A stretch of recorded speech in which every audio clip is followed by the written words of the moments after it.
Hello and welcome to Fast and Factual. I'm Utsaf Parekh and here are the top stories of the day.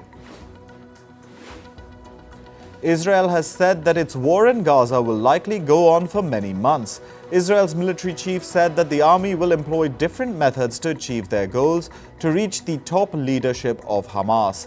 He added that this will continue whether it takes a week or whether it takes months.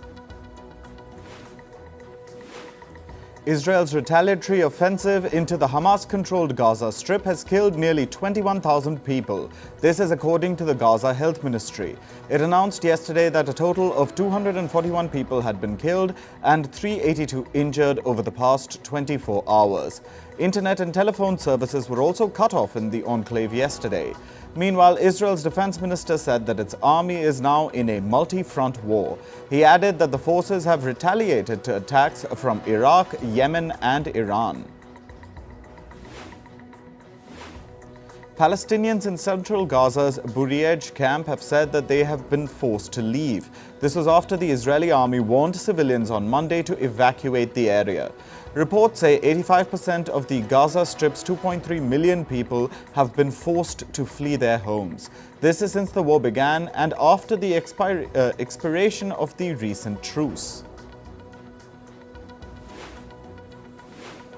Gazans injured by Israeli airstrikes in Khan Yunis, including children, were rushed to the Nasser hospital yesterday.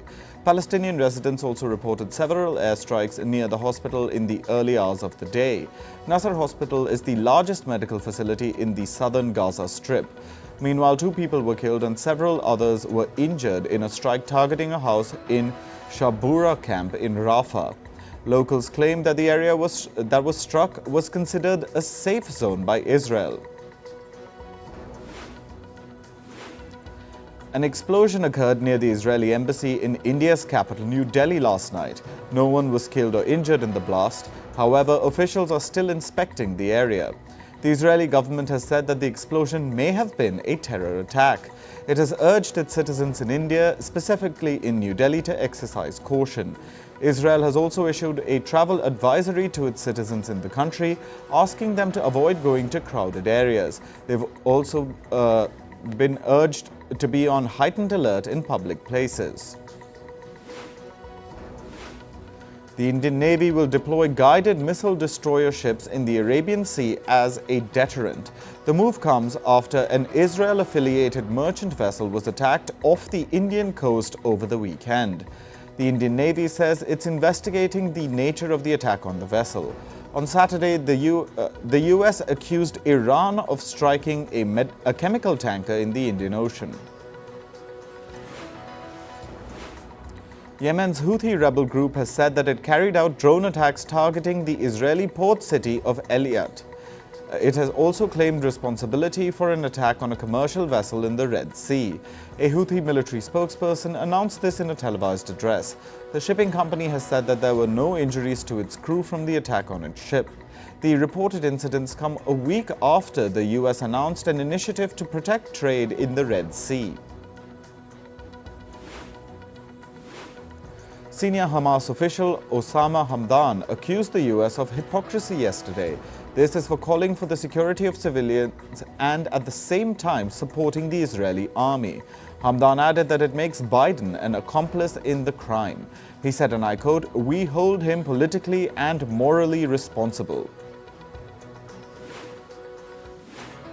Iraq's government has condemned yesterday's overnight airstrikes on its military positions by the US.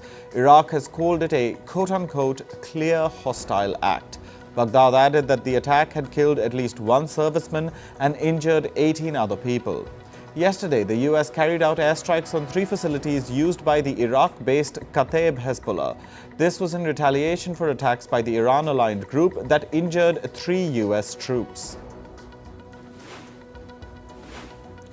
Chinese President Xi Jinping has vowed to resolutely prevent anyone from quote-unquote splitting Taiwan from China in any way. Xi's comments come weeks before Taiwan's presidential elections. China views Taiwan as its own territory, however, Taipei rejects Beijing's claims. North Korean leader Kim Jong-un has reportedly kicked off a key meeting of the country's ruling party. The days-long assembly of the party and government officials will concentrate on unveiling policy decisions for the coming year. Reports say the officials discussed 6 points on the first day of the meeting yesterday. This included this year's policy and budget implementation. Japan has cleared the path for the world's biggest nuclear plant to restart operations. An operational ban was imposed on Tokyo Electric Power Company, or TEPCO's, a massive nuclear power plant 2 years ago. This was after the Fukushima disaster. TEPCO has been eager to bring the world's largest atomic power plant back online, but a resumption still needs local consent in the Niigata prefecture. Ukraine says it struck a large Russian warship in Crimea with cruise missiles. It added that the overnight attack killed at least one person. Russia confirmed that the ship had been damaged. However, Moscow did not mention what caused the damage. The Turkish Parliament's Foreign Affairs Commission has approved Sweden's NATO membership bid. The commission, controlled by President Recep Tayyip Erdogan's ruling party, voted to back the Swedish bid. It marks a key step in expanding NATO. The next step is a vote in the Turkish Parliament's General Assembly. Sweden had applied for NATO membership last year after Russia's invasion of Ukraine. Turkey has reportedly hit around 50 targets used by Kurdish rebel groups in Syria. The targets were facilities used for military, economic and logistics purposes by the Kurdish rebels. This comes after 12 Turkish soldiers were killed in Iraq over the weekend. Turkey's defense ministry says that the soldiers were killed while fighting the outlawed Kurdistan Workers' Party, or PKK, in northern Iraq. In climate news, at least 9 people died after Christmas storms battered Australia's eastern seaboard. Thunderstorms and destructive winds have wreaked havoc in the states of Victoria and Queensland. The Australian government has warned that coastal regions in Queensland were still at risk of dangerous storms, life-threatening floods, giant hail and damaging winds. Parts of northern, eastern and central Germany have been flooded after heavy rain. Areas in the regions of Thuringia and Lower Saxony were badly affected. In Thuringia, homes, fields and streets were submerged due to the floodwaters. Local residents were evacuated from their homes and moved to an emergency shelter. According to the UK's National Trust, the loss of predictable weather patterns is causing chaos for nature. The Trust has warned that climate change is upsetting the regular rhythm of seasons, making plants and wildlife more susceptible to disease. It added that the seasonal baseline shift is disrupting the annual behavior of animals and plants. According to climate change studies, the way in which snow cover in the Alps has had an unprecedented decline over the past 600 years, the duration of the cover is now expected to be shorter by 36 days. This has put the future of Europe's ski resorts in peril. In the French Alps, heavy rainfall delayed the opening of ski resorts at Christmas time, dampening the hopes of the industry and millions of tourists. Several reports warn that a 2 degrees Celsius global heating above pre-industrial levels, more than half of Europe's ski resorts would be at a high risk. Snow and ice blanketed swathes of the U.S. state of Nebraska. A blizzard swept over the state, bringing temperatures below 0 degrees Celsius. According to the U.S. National Weather Service, the winter storm will continue to impact parts of the northern and central plains and upper Midwest with heavy snow, freezing rain and strong winds. On to business and tech news. Apple has appealed a decision to ban imports of its smartwatches. The tech giant has also filed an emergency request for the U.S. appeals court to halt the ban. The ban came after a complaint from medical monitoring technology company Masimo. Masimo has accused Apple of hiring away its employees, stealing its pulse oximetry technology, and incorporating it into the popular Apple Watch. Meanwhile, Apple executive Tang Tan, who led the design for the iPhone and Apple Watch, is set to join Love From, Tan will leave Apple in February to work on a new artificial intelligence hardware project at Loveforum. Loveforum is a design firm led by Johnny Ive. Ive is also a former Apple executive who left the company in 2019. He's the designer of many iconic Apple products, including the iMac, iPhone, and iPad. Share prices of Chinese tech company Tencent saw a partial rebound today. This was after Chinese regulators softened their stance over tightening rules in the country's gaming sector. Shares in Tencent climbed more than 5% in morning trade. Last week, its stock prices tumbled 12% following the announcement of China's draft gaming rules. The draft rules had reignited fears among investors of another round of sweeping crackdowns by Beijing. Holiday shopping in the US was lower than expected this year. This is according to a report released by MasterCard. In all, retail sales rose 3.1% from November 1st through to December 24th. However, the figure was lower than MasterCard's expectation of a 3.7% rise. The report said consumer spending was believed to be held back by the pressures of inflation and interest rates. Tesla is reportedly planning to roll out a revamped version of its Model Y cars from its Shanghai plant. The new version of the Model Y is expected to have exterior and interior design changes, a new wheel design, and ambient lighting. The report adds that the mass production of the vehicles may start as soon as mid-2024. Code.org, a US-based educational non-profit firm, has filed a lawsuit against India's White Hat Junior.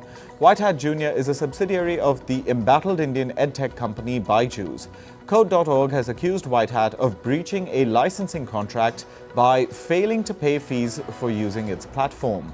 In 2021, White Hat Junior partnered with Code.org. It had agreed to pay $4 million over 4 years to license Code.org's platform. According to a report, Disney Plus, Hotstar, and Reliance's Jio Cinemas are in talks to merge. The move will combine the two direct rivals in the OTT industry. The deal is likely to be finalized by February next year. Israel's government has agreed to give Intel a $3.2 billion grant. This is for a new $25 billion chip plant that Intel plans to build in southern Israel.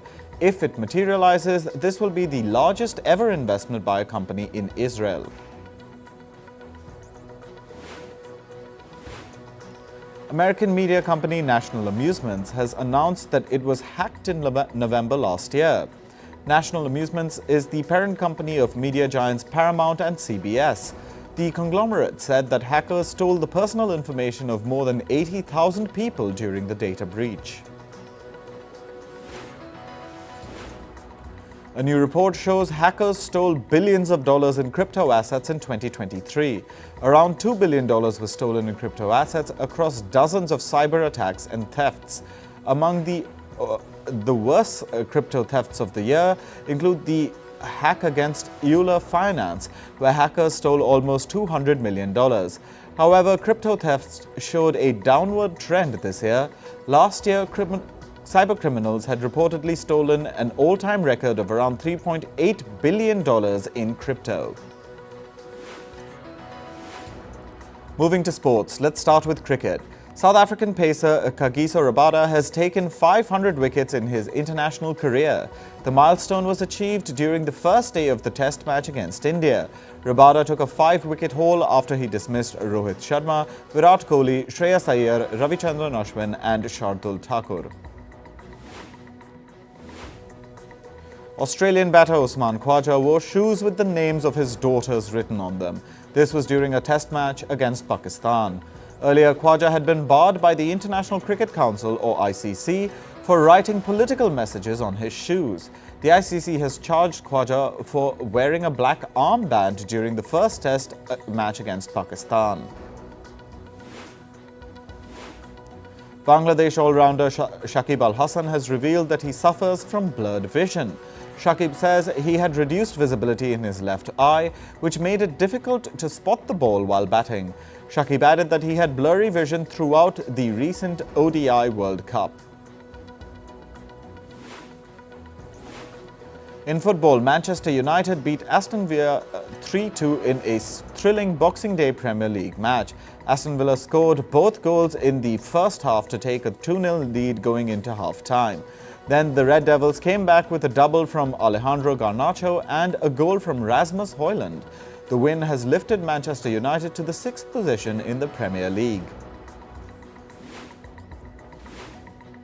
Liverpool beat Burnley 2-0 in their Premier League Boxing Day match. Darwin Núñez scored in the 6th minute to give Liverpool an early lead. In the 90th minute, Diogo Jota scored for the Reds to seal the win. Liverpool have now reached the top of the points table. In the Saudi Premier League, Al Nassr beat Al Ittihad 5-2 last night. Striker Cristiano Ronaldo scored a double for Al Nassr. He has now become the highest goal scorer this year. Ronaldo now leads the goal-scoring list with 53 goals, trailed by Harry Kane and Kylian Mbappe, who have both scored 52 goals each. In tennis, Aryna Sabalenka fought back to beat Ons Jabeur in an exhibition match. Jabeur won the first set 6-4. Then Sabalenka came to win the next two sets 6-3, 6-2. This was a one-of-a-kind exhibition match which was played in Saudi Arabia. The Indian Tennis Association is seeking guidance from the country's sports ministry. This is because India's request to not play the Davis Cup in Pakistan has been declined by the International Tennis Federation. India has nominated 6 players to play the Davis Cup tie against Pakistan, but has raised concerns regarding the security of the players. If India refuses to send its team to Pakistan, the host country will be given a walkover. In basketball, the Detroit Pistons have set a record in the NBA for the most consecutive losses in a single season. This comes after the Brooklyn Nets beat the Detroit Pistons 118-112 last night. The Pistons have now lost 27 games in a row. The previous record for the most consecutive losses in a season belonged to the Philadelphia Sixers, who lost 26 consecutive matches in 2013. Ralf Schumacher, the brother of Formula One legend Michael Schumacher, has given an update on the F1 racer's health. Ralf says that Michael may never recover from the skiing injury he sustained back in 2013. Michael Schumacher has been in a medically induced coma after suffering a head injury while skiing in the French Alps. Doctors say Schumacher is lucky to even have survived the accident. In entertainment news, South Korean actor Lee Sun-kyun, best known for his role in the Oscar-winning film Parasite, was found dead in an apparent suicide. The actor was found inside a vehicle at a park in central Seoul. The 48-year-old actor had been under police investigation over his alleged use of marijuana and other psychoactive drugs. Local news outlets reported that the actor was being dropped from TV and commercial projects following the scandal. Around 60 French actors have denounced what they describe as the lynching of actor Gérard Depardieu. Depardieu has been charged with rape and faces allegations of sexual assault by over a dozen women. An open letter has been signed by British actor Charlotte Rampling, former French First Lady and singer Carla Bruni, and other prominent figures. It claims that Depardieu is a victim of a torrent of hatred. US rapper Kanye West has apologized to the Jewish community after a series of anti-Semitic comments. Kanye's posts and comments against Jewish people have sparked outrage, and they led to the star being dropped from commercial deals and banned from social media. In a statement written in Hebrew on his Instagram page, Kanye apologized for what he called unintended outbursts and said it wasn't his intention to hurt or disrespect anyone. Colombian superstar Shakira's home city of Barranquilla has unveiled a 6.5-meter statue in her honor. The towering bronze and aluminium statue depicts Shakira in one of her characteristic hip-swaying dance moves. The sculpture was unveiled on the banks of the Magdalena River, and the ceremony was attended by Shakira's parents. Singer Mariah Carey and Brian Tanaka have split after 7 years together. In a statement on Instagram, Tanaka, Carey's backup dancer turned creative director and partner, detailed their breakup. He said the amicable separation was a mutual decision as the two navigate separate journeys. Rumors of their split began surfacing online when fans noticed that Tanaka did not join Carey on a recent tour. Love and War singer Tamar Braxton is engaged to Jeremy J.R. Robinson once again after a brief breakup. The singer made the announcement on Instagram saying that their troubles are miles away. Tamar and J.R. started dating on the show Queen's Court. After dating for 7 years, actor Patrick Schwarzenegger proposed to model Abby Champion. The couple announced their engagement with a series of beach photos, posing in front of a heart-shaped arrangement of red roses. The two began dating in March 2016. Comedian Dave Chappelle is ready with his next special called The Dreamer. The preview for the show, releasing on New Year's Eve, is narrated by Morgan Freeman. The Dreamer follows Chappelle's 2021 Netflix special The Closer, which sparked criticism over jokes viewed as transphobic by some LGBTQ+ advocates and artists. It also spurred dozens of Netflix employees to stage a walkout over the controversy. Actor Rob Lowe will host a new trivia TV game show named The Floor in the coming year. The Floor features 81 contestants who face off during trivia quizzes and compete for a $250,000 prize. Speaking about the show, Lowe described it as the best iteration of a trivia game he's ever come across. A documentary about Britain's King Charles III and his coronation has been released. In the clips, Charles is seen interacting with his son and grandchildren at Westminster Abbey. This is at rehearsals ahead of the coronation ceremony that took place in May. Another clip also shows him off-duty, walking around Balmoral with Queen Consort Camilla. The documentary called Charles III: The Coronation Year was screened on Tuesday. That's all for this episode of Fast and Factual. Thank you for watching. Stay tuned to First Post.